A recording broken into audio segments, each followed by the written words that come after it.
This is The Scoop for Tuesday. I'm Josh Holton with the WMNF News headlines. St. Petersburg announced almost $160 million of federal funds are coming to the city for disaster recovery. WMNF's Chris Young says the money will be put towards aiding the impact of hurricanes. The initiative, called Sunrise St. Pete, will come from a grant from the U.S. Department of Housing and Urban Development. It's aid for recovery, housing, and infrastructure damaged by Hurricane Helene. Amy Foster is the Housing and Neighborhood Service Administrator for St. Pete. It's very rare for cities to receive this kind of fund. It typically goes to counties and states and others.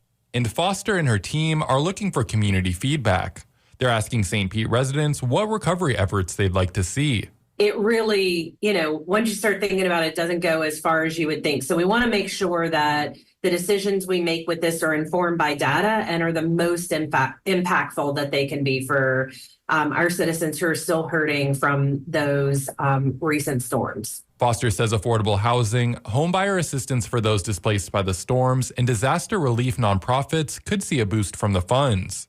The funding will also aid those impacted by Hurricane Idalia, which hit in 2023. The funds have yet to arrive, and Foster says they are, quote, cautious but hopeful that they will amidst federal layoffs spurred by the Trump administration. Chris Young, WMNF News. The U.S. Department of Education said yesterday it had to send letters to 60 colleges and universities across the country, including the University of South Florida and the University of Tampa, about a need to protect Jewish students on campus. Title VI of the Civil Rights Act bars schools that receive federal money from discriminating on the basis of race, color, or national origin. The news release said that the 60 schools under investigation are being investigated for, quote, Title VI violations related to anti-Semitic harassment and discrimination. A bill ensuring people have the chance to repair their own mobile devices and agriculture equipment passed its first committee yesterday. Under the bill, manufacturers will be required to make schematics, parts, and tools available for consumers and third-party repair shops. Tavares Republican Senator Keith Trudeau says the bill will promote competition and reduce electronic waste. This measure seeks to facilitate repairs outside the manufacturer's authorized networks.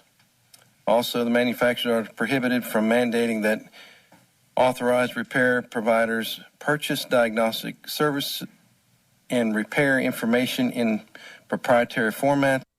Critics of the bill, largely tech and farm equipment advocacy groups, are concerned it will compromise intellectual property protections.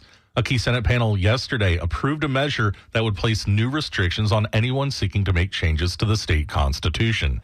Governor Ron DeSantis, who worked to defeat initiatives to enshrine abortion rights in the Constitution and authorize the use of recreational marijuana, has made the issue a top priority. The Senate Ethics and Elections Committee approved a measure to prohibit felons and non-citizens from collecting petitions, require signed petition forms to include voters' driver license numbers or the last 4 digits of their Social Security numbers, and shrink the deadline to submit petitions to elections offices from 30 days to 10 days.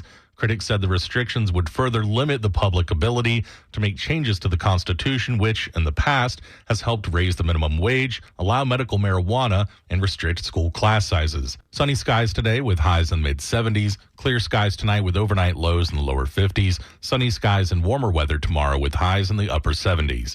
I'm Josh Holton with the WMNF News headlines. This is The Scoop, recorded at WMNF Tampa.